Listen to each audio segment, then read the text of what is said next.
Église aujourd'hui. Église aujourd'hui, c'est une émission évangélique, une émission à laquelle bienvenue dans notre émission Église aujourd'hui. Église aujourd'hui, c'est une émission de FM Télévision Église aujourd'hui. Fidèles téléspectateurs, réel plaisir de vous retrouver, réel plaisir de nous retrouver également sur FM Télévision dans les cadres de notre émission Église aujourd'hui. Église aujourd'hui, votre rendez-vous de tous les vendredis. On parle de l'Église, on parle de l'évolution de l'Église, on parle de tout ce qui se passe à l'Église, on parle de tout ce qui a trait à Dieu, tout ce qui parle de l'Éternel. C'est à travers cette émission Église aujourd'hui. C'est un plaisir pour nous de vous recevoir, c'est un plaisir pour nous d'être devant vous pour cette émission. Aujourd'hui, nous allons recevoir le pasteur Edmond Nzaou de l'église Cité Péniel de Boma. Avec lui, nous allons parler de sa carrière, mais également de la montagne des prières qu'il a toujours organisée. Il va nous expliquer de quoi s'agit-il. L'émission est bilingue, vous le savez. On va déjà démarrer. Pasteur, bonjour. Bonjour, ma Fifi. Et c'est ngoza pour nabiso koyambayo na plateau nabiso ya église aujourd'hui boni yo. Vraiment la zamala bunga pela sepeli koleka na émission ya mama Fifi. Vraiment. Pasteur Edmond Nzaou, c'est ça? Oui. Pasteur Edmond Nzaou, salamandenge ni mbamo bandi Pasteur Edmond Nzaou. Obotama na famille aba pasteur tondenge ni. Non, pasteur faut sa vocation. Posa mosala nzambe faut benga Paul alobi. Ngai Paul serviteur selon la volonté de Dieu. Le salimande nini na benga mi para nzambe. Momoni nzamba ko benga me ba circonstance mususu be. Jonas nzamba benga yi. Maboya na ye mais nzamba ko zo na circonstance. Na benga ma mes circonstances e kotsa na mo nzambe to botama 10 personnes. Naza mwana de bonhomme na koliwana to botami et ça là il ba grand frère ba ko kufa.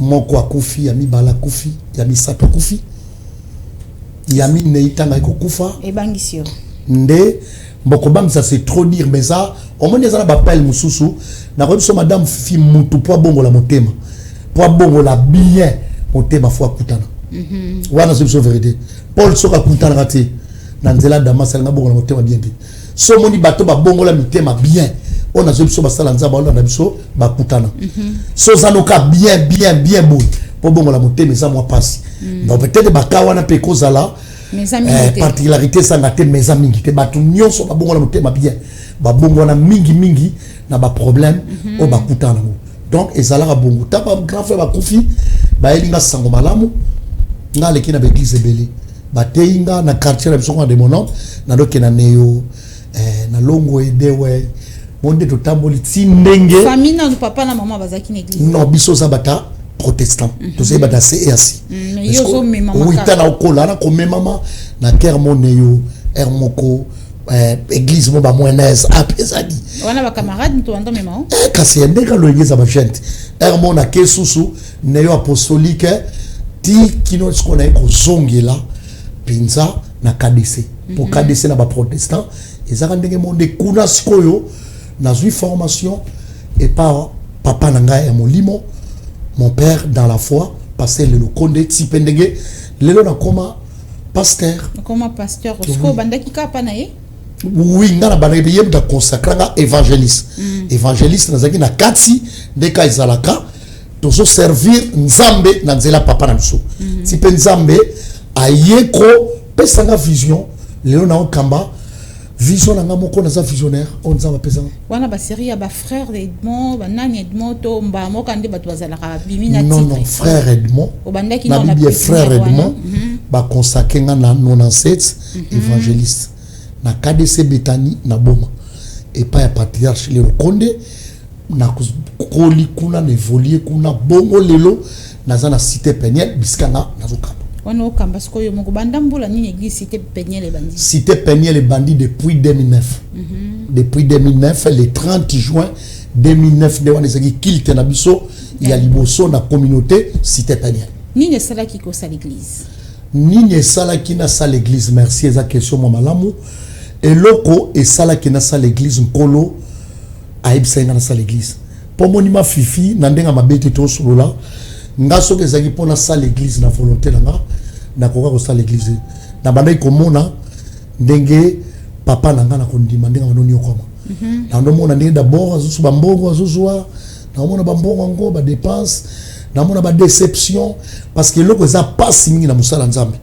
na anticiper pas tant mususu eza question tuninga te mais ko pesa conseil na ndeko ba olanda biso musalo soko konti yango kapone sengo pour la moni ndeti mboka na bino na moni eti awa qui pasteur eza lokola pardon ba lokwa ba vedette ndé na monde peut-être mutuka ba voyage lokumu so konti yango pona bongo za ba problème musala oyo et l'équipe passe na misala nyonso na mokili mombeza musala nzambe mais bato bako mo na lieu de refuge au monde échoué na vie tena ki koma na musala nzambe mais yo banki sabatutoni non na banki sabate mais na lo bango basolo so moni muto ake bongo c'est que nzamba bengete bato nyonso nzamba benga na bible na so vérité ba accepta facilement bato nyonso nzamba benga ba Jonas ba Jérémie même ba Moïse otanga bible pour nous entendre fungola pita ba faire ça ba kenda facilement so moni muta olinga musala nzambe alingia sala ngo na volonté na benga mité eza parmi ba si batu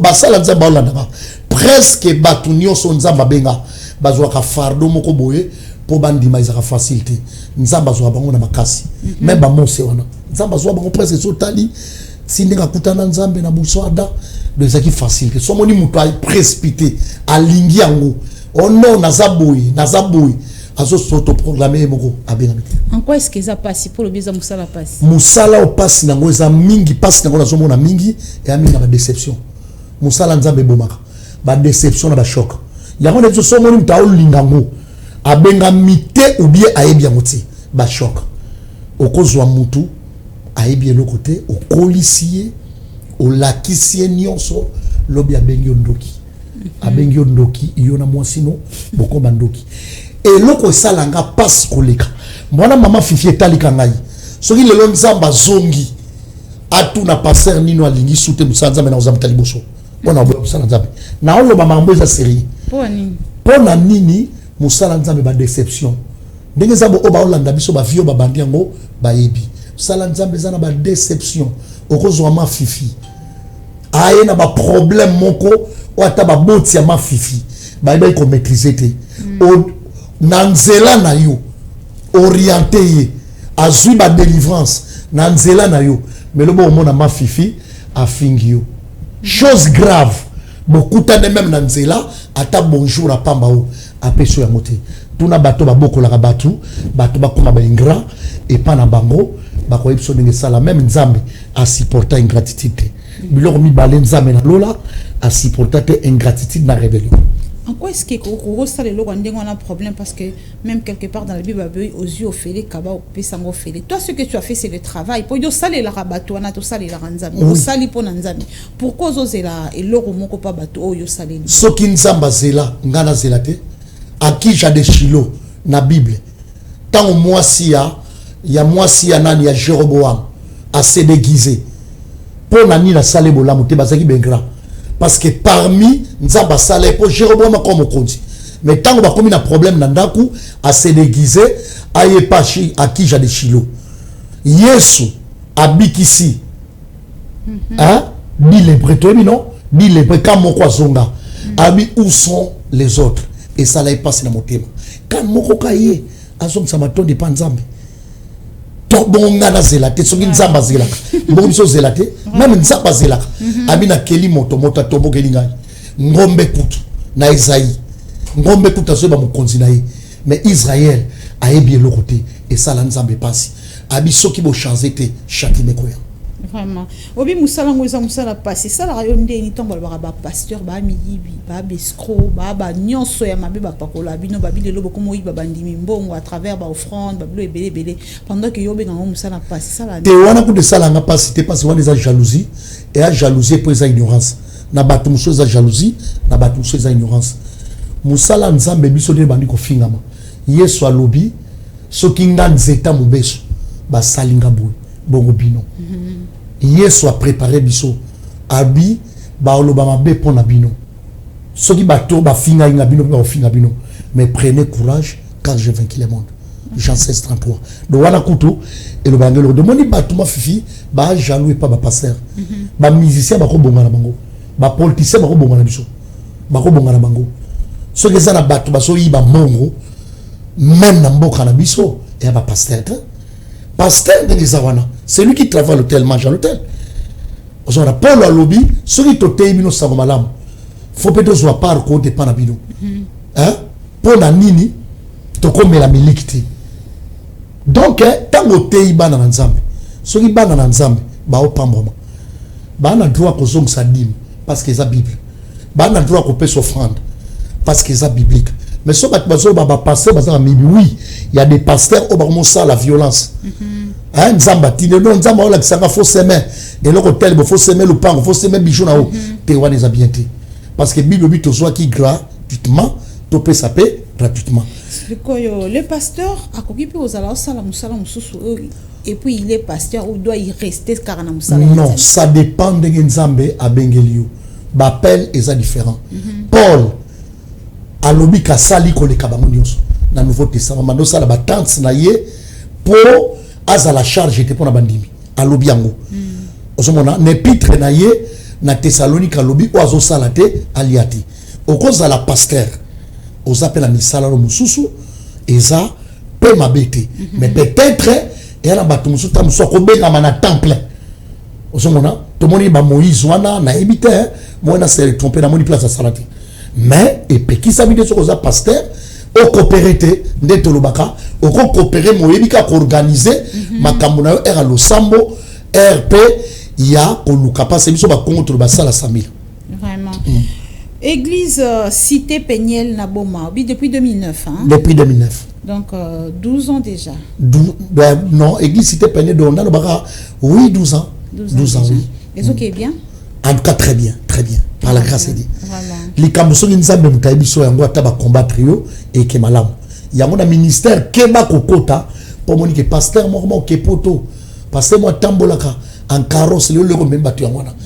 Osomona mutumba luli musale bamo prophète pour les lots sont nos anavoques faux à prophète donc ba pasteur les lots bazamuke ba prophète bazali vraiment mambo baninyo la to solo na umko msusu ya ba ba prophète banin to solo na umko msusu mais non to beta non li solo il y a beaucoup plus yo parce que bandeko ya FM télévision ba monyomba la vraiment FM télévision toujours signaler pe que aux en temps na yo ko banda ba oleka awa ba émission très bien na FM télévision ba on programme Cité Péniel ya boma 12 ans déjà pasteur abaki po banda musale be amalamu ya nzambe foko banda ngo par 2009 là déjà na 13 ans toki 14 13 ans ah oui donc 14 ans déjà 14 ans les 30 jours toko za 14 ans 14 ans oui au lobby pour no banda musala o il faut banda na moi difficulté c'est vrai au banda ki pe na ba problème okutana ki nango ya ba liwa ya bandeko et pesa ki attachement makasi et pas donc yango penza et motivanga pona kimele panzambe oui Paul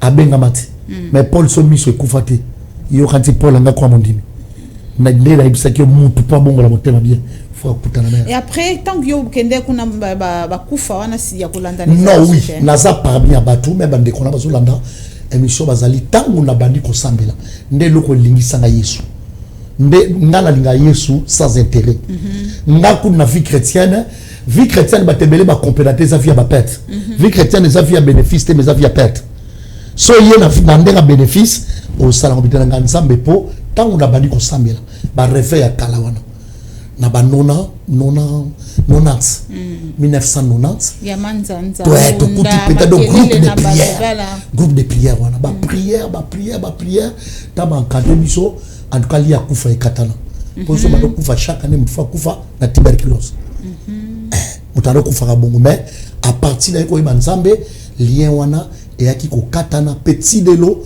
au bakufa mais ndeto tikala famille peut-être tikala stable ba opi batikala ba osambela kala oui biso nous va sala nzambe grand frère na biso moko à Paris ba consacrer pasteur bientôt la communauté moko ya ba Nigérien pas pasteur Daniel Olukoya grande sœur ngana landa aza diaconesse na KDC grande sœur na biso liboso au penda mona liboso famille aza diaconesse en Angola les qui aza simalanga a prophétesse onene oui aza na ministère Boma Angola même na Bakina aza Vraiment, c'est très bien.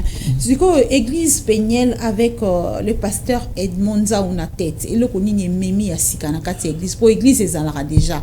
Donc malgré problème au kutane na ngoko ka peka ko ken église moko bandino peka ko sambe na nzambe pa nga batila okaka. Mais yo olobi te nga pe na créer ka eloko na ngai. Non ngaite. On a solo bana oboya nga parce que moni charge église na oboya nga.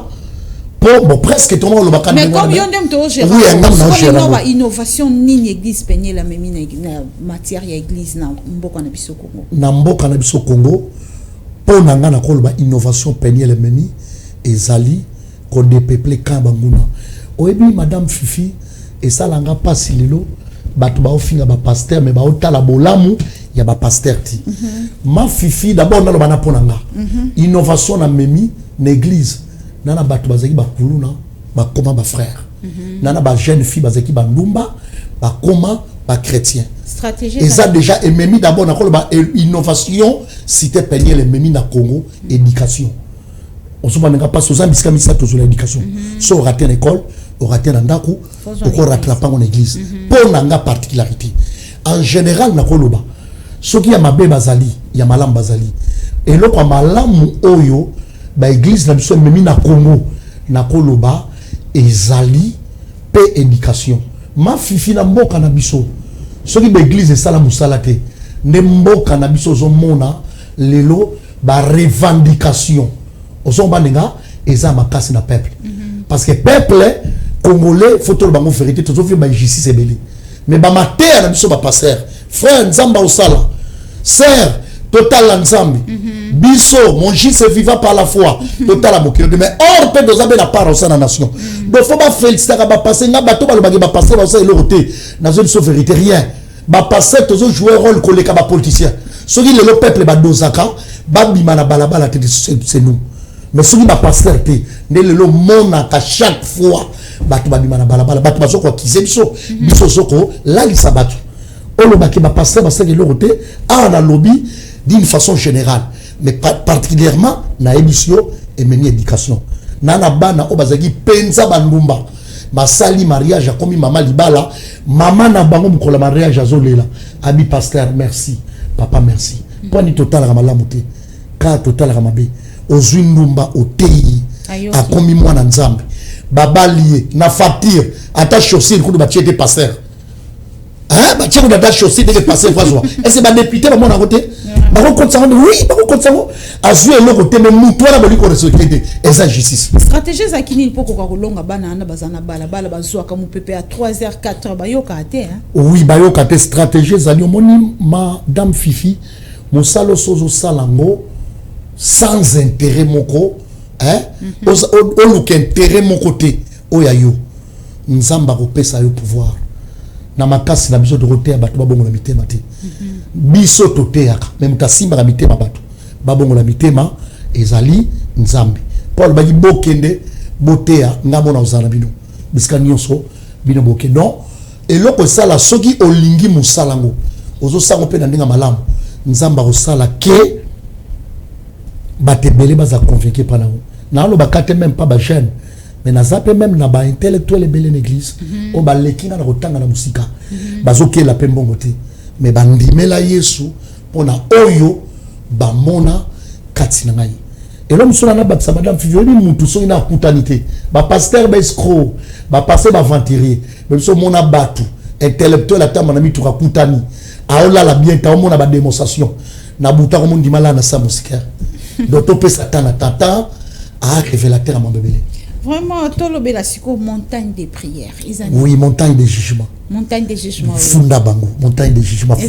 Parquet vous créé? Oui, toi la parquet moko crédible. Eza parquet Nzambe. Na tribunal Nzambe, Nzamba za corrompité, Nzambe ba pesa qu'un jour sauté. Pour la nini montagne de jugement. Ma Fifi na ba famille tozobika ba justice ebele. Eza même na mboka na biso tozobika ba justice ebele. Bible lobby, la justice élève une nation. Injustice, mais il y a donc au moins une next yo kutumtoye baki oye penza ko rejoindre nga nde esika na vandi. Paul aoloba Alexandre le forgeron, 1 Timothée 4, 20, si je me trompe. Asalinga mabe mingi. Nzambe zongi sele mabe wana. Parce que batumso bale ba mater wana ezaka mater ancien testament. Non non non. Paulo asala ikoleka bantoma nyonso. Na mboka na biso Congo serviteur lokola Paul azati. Malobi Alexandre le forgeron asali biso mabe mingi.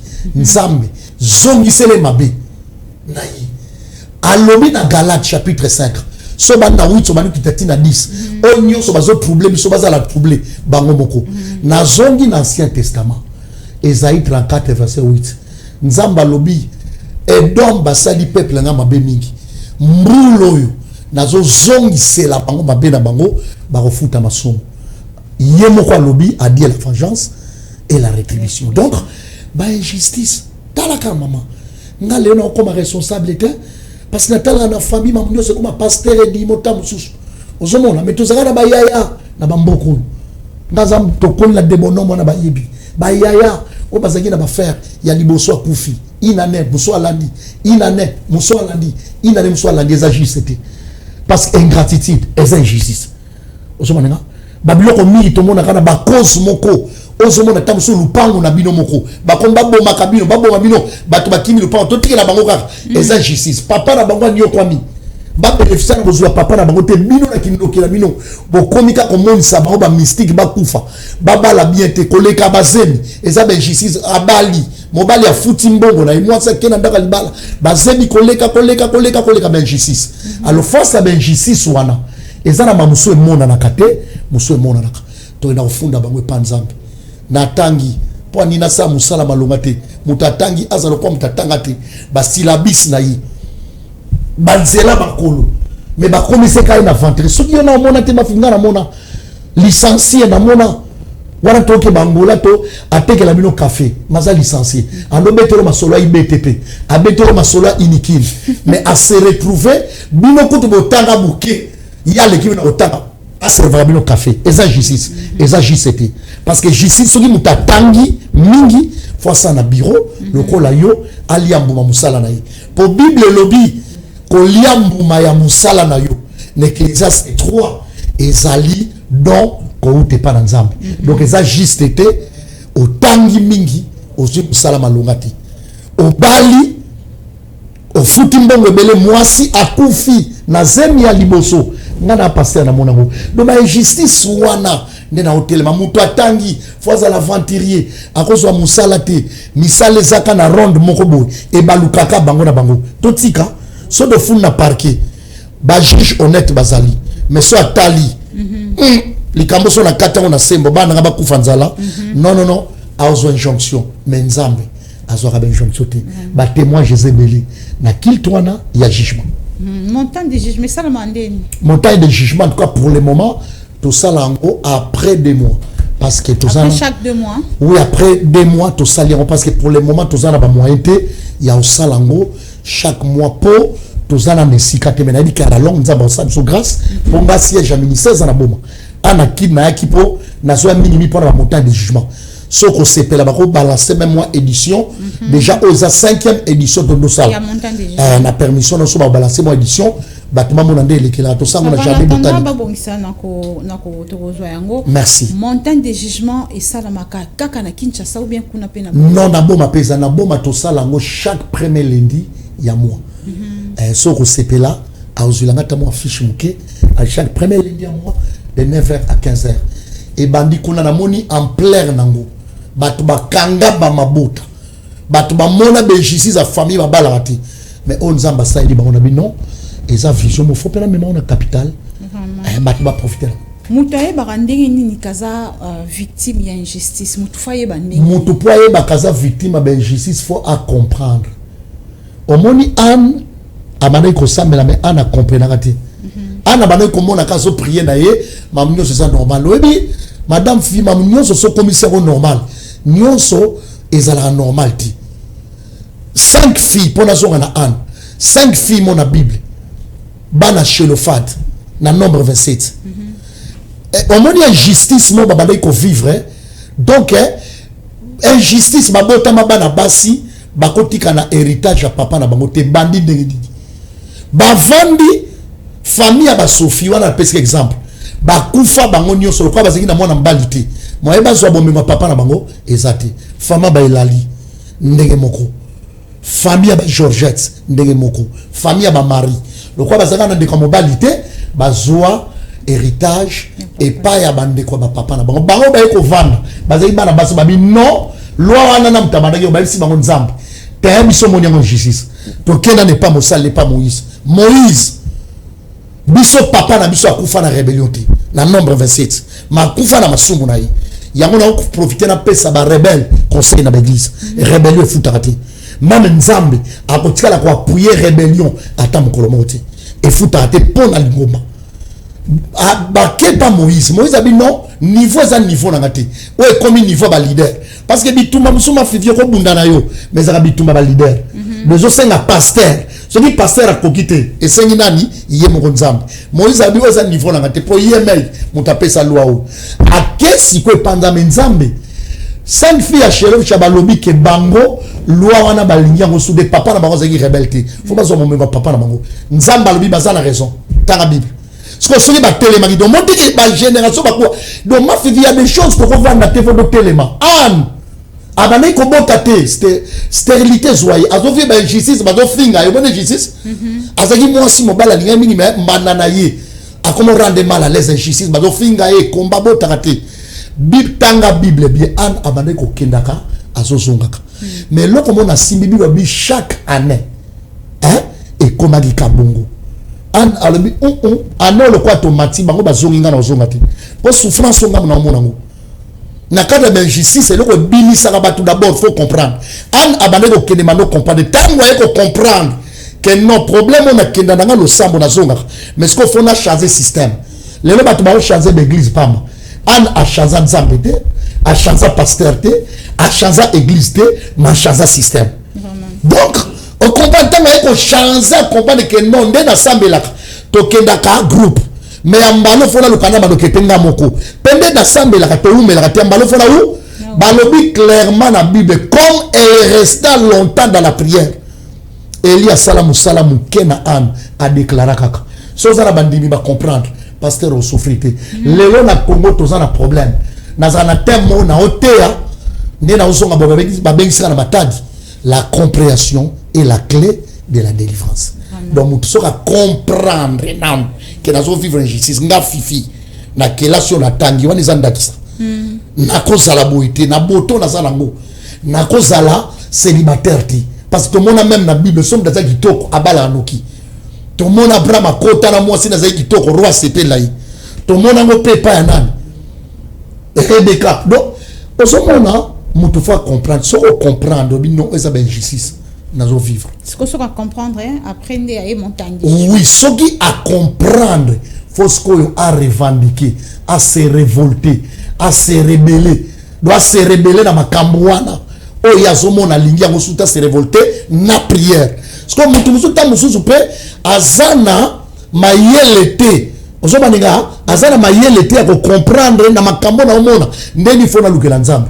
Biso tokoko aider ko lakisa ye ko orienter ye nzambe na lola pe akosala na ko lakisa même na bible to moni nde na émission 5 filles bakende pas Moïse pourquoi ba ko kele ba non azamo sala nzambe orienter biso Moïse moni non ngala meme pas nzambe il y a des choses de moni ma fille ko sambela na yo moko mais ezapé différent et na biloko muso ba sali ya nzambe ba zawana nzamba pesa bango ba capacité parce que les gens sont semblent la mère n'est pas vérité rien mais ce qu'on dit pasteur moko a orienté na ba prière na ba mater na olinga revendre là au comment on appelle ça mususu citation est difficile comme facile vraiment tout l'andana nous image oyo bon to kutana pour na clôturer émission Mouya combien de minutes est-ce qu'il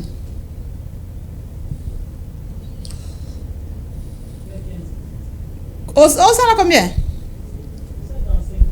T'es 40. Nini, au moins une place na tcheboy. Après ça va image moi ya montagne à prière. On va prière au balancer comme moké. Ça va bande ko balandi to ti wana kolanda montagne de prière quantième édition oyo? Oyo tu 4e édition. 4e édition.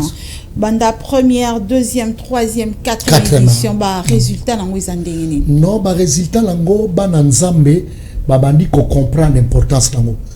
Parce que mutu muso ko montagne de jugement. Wala soki nango ba vanti wana.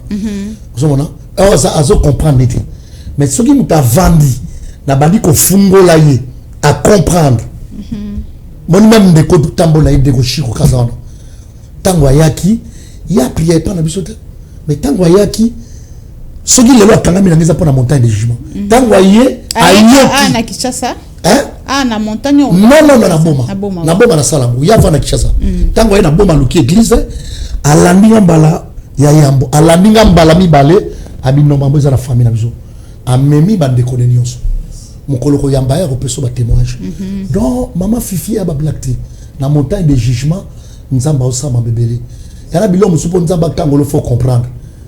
Esther tant que comprendre été nzamba salaka nini yana bilo mutuko tia pati sombe soka vanda ika wana madesha biso soko vandi kimia yoko kufa na libota na yo mais biso délivrance ko de quelque part Esther tant que comprendre biso kina ko kufa na sa nini na kufa donc na za lokola madouché on a zoluka na faire comprendre Esther aux églises ba comprendre que mamususu to ko vanda kimia d'Esther soka vanda kimia anga kufa 4 lébrés bazaïba maladif basunga mboka mobimba soki batele makati voilà vraiment montagne de jugement ba pas comprendre na ngao lo banini na place wana na montagne de jugement na zolo baboui David na zuango d'abord na Bible Psaume 35 Psaume 7 na Psaume 35 David azolo manzambe na sali na ngelokoti mais bat ba ininga kaboui rends-moi justice. Pour na nini fona banda ko tambola na ba remords na motema. Pour na mabe o ba osala na banguna. Nzambe mabulo batimoli. Ba kudama bango moko. Asengeli bango liwate bongo soki yo zala posa na kufa ngana tikao. Ngana kufa ke Paul ko dazina sirikadi ko de kangalo bi mabe amezongela bango moko. Do o ba zolu kangana kufa. Ngana sengeli no liwate me soko zo ka kufa. Kama bulu wana yango mesani. Et c'est donc, et dans la Bible, so tangi Psaume 7, Psaume 35, on se parle de montagne de jugement, et vandika wana. Abina sali bango bolam, mais bango balika kabazong saramabi. Balingika ngana kufa. Balingika bamona sona, nzambe ba sepelate. Ba sepelate bamona soni na ngai. Bamona échec na ngate o bango bazo zelela. Parce que ça la batum suma fifi. O mona ngo o formé. Au reçoit paye au memi ao au formé anga émission na komina mabele salaka na yo tant aux aura gaz bo bidon fifi na bondi magende yana na aleki na nini na et le côté au cas moi père comment bundisa yo alongo li sona musala ma fifi on m'a dit ça ben justice ce qu'on te retika ngoka bongo soki yo retika kana retika te na otika te na ko sala vengeance na ko sala vengeance aux ala rankinte mais nzambe faut akata likambana il y a des choses to kotika ngo mais il y a des choses faut nzamba kata makambana pour battu ba changer na montagne de jugement les juges ezana yemo nzambe biso okendaka ko même problème na biso na te akabango kaka net oyo ya mbalo ezoya thème na ngezali les choses vont changer particularité na ngezani particularité na ngo ça parce que oyo sikoyo eza jugement mais ça pena déclaration nzamba vandi parce que na organiser pena ba rencontre à déclaration pour na mboka so bomba wana bato ba ka ibele so ko permettre ko balancer atamo extrêmement commun particularité ya o ezani on a sangisi jugement na déclaration nzamba vandi ki même si Ézéchiel yebisa bango les choses vont changer o bazana c'est bazo mata o bazo mata ba osali bazo quoi ya kazi justice parce que Salomon lobby et là comme on a mon na mo esepeli singate ba prince na makolo ba esclave likola ba mpunda moni mabango lorsque o makambo faut changer ba esclave o ba vanda na mpunda faut ba longola ba mpunda ba prince o bazana makolo faut ba matana na ba mpunda et ara ba mariage musuba to ba vande lango non ba sa ba esclave il faut ba princesse bazwa mabala wana ndenge vachi alongwa ki Esther amataki Donc ça la particularité et ça jugement et ça pena déclaration. Donc on va koya total sa bango ke makambu et kotika la kabongo te makambu il faut changer. OK, prochaine 5e édition ils ont connu. 5e édition bon na loba qui déjà na bato ça le 20 mai. Mais au cas où et cause à l'appel le 27 parce que na uta boma pour la organisation mais na koya ko préciser sous bien. Donc mais tikino lelo to sana nous ko confirmer le 20. Mais ce qui les 20 c'était déjà la bandeko balandi biso ce qui permet de n'appeler sa numéro ce qui raté les 20 et cause à les 27 toujours dans jardin botanique de 9h à 13h so ba komika na jardin botanique ba komika na porte ba tunika pasteur à boma ba futa te wana za charge na biso mo biso mo to zwaka parce na botanique za ba frais ba futa ka ngabo na zwaka ba frais wana ba futa te ba guider mango place pasteur et Nimonza ou Autaboma Azali. OK, tu l'as sous moi extrait ya Boma. Il y a déclaration, il y a Boma. Et puis tu kutana pour no kabwana. Merci. Il va nous regarder 2-3 minutes. 2 minutes, 3 minutes. Oui, pasteur, tu as commis déjà la Souka, 5e édition, ils ont s'est préparé. Et puis, 4 éditions, c'est la thème, il y a le bosso, non, il y a la première. Thème, il y a le bosso, et ça là, quand l'éternel sera terrible contre eux. Voilà, thème balé. Thème balé, Zaki, Dieu rend moi justice, mais un terme à la malice des méchants. Voilà, Zaki, 2e édition. 3e ezala qui intitulé Ekoyato l'exatant, 3e échappé, mais 4e déjà Zali, une année de rendre justice pour la cause. Il y a peuple nangai. 5e les choses vont changer. 3e ndé et loupé ngamena ebike. Vraiment, tu comme la souka toti wana pe kolanda na Boma montagne à jugement. Non wana montagne jugement na rencontre et déclaration ma premier samedi du mois. OK.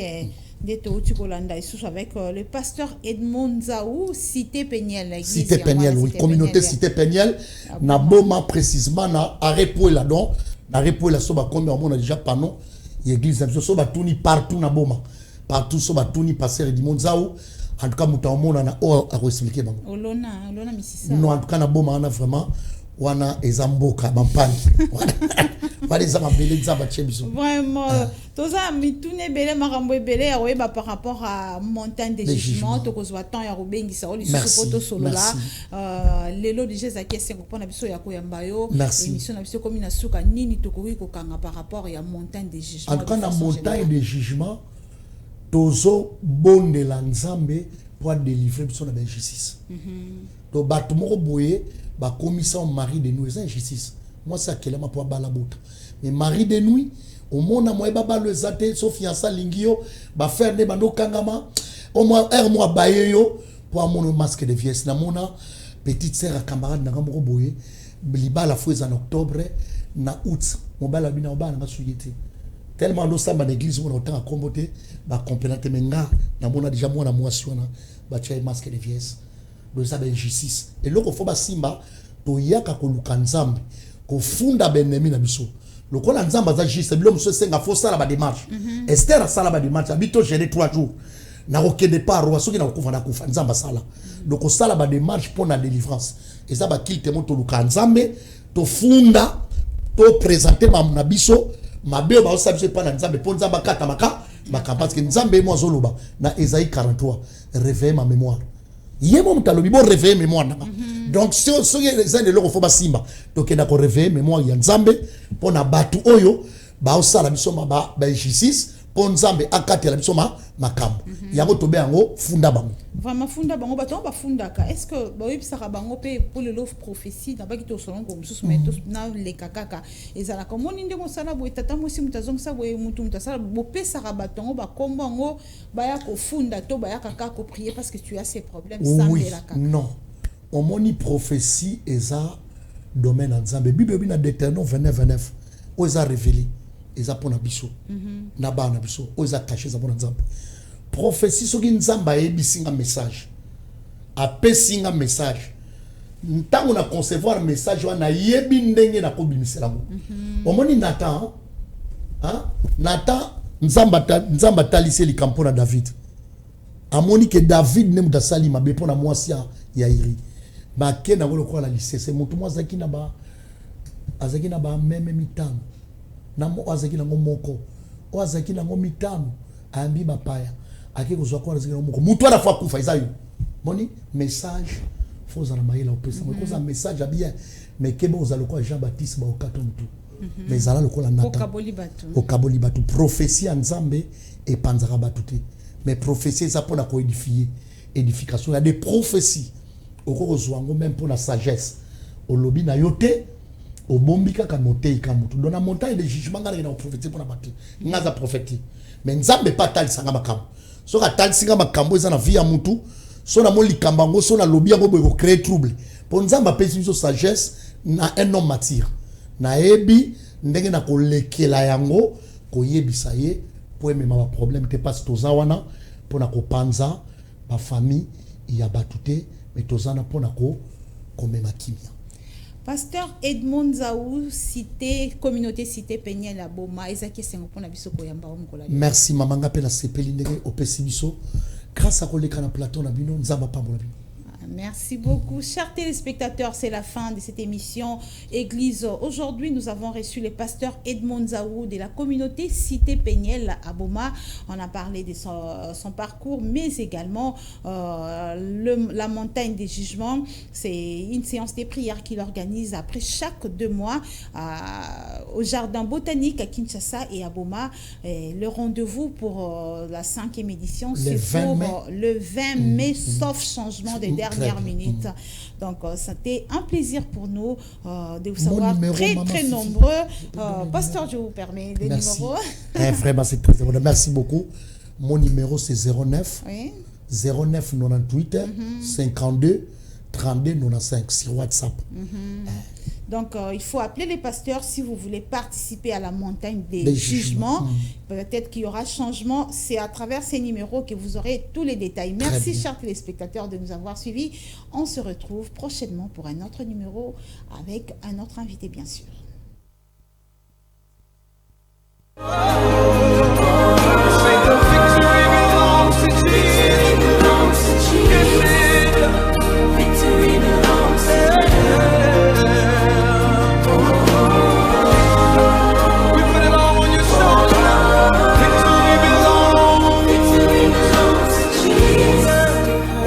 Parti pour votre émission Église aujourd'hui. Église aujourd'hui, c'est une émission évangélique, une émission à laquelle bienvenue dans notre émission Église aujourd'hui. Église aujourd'hui, c'est une émission de FM Télévision Église aujourd'hui.